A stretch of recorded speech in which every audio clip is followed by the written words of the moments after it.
દાડો ઉજ્યો 7 વાગે હવે આવી ગયો હું ડબલું ભાઈ ઢાંગવા જઈશ.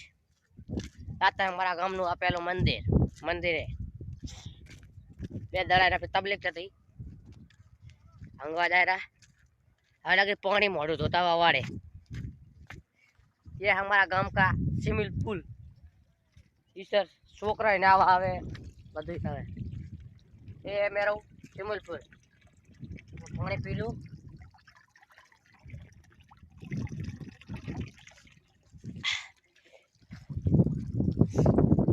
पानी पी હવે આઈડિયા પાસા. હવે જવું આપણા ભાઈ તમારા ભાઈને લેવા રાધનપુર રખડવા. રાધનપુર રખડી તમારો ભાઈ જારો હંગવા તલાઈને ગાડી આટ ધોઈ એઠી ગાડી ધોઈ નાખશે તલાઈ ડબોરી પાસા. અમારા ગામનો સકડો હે.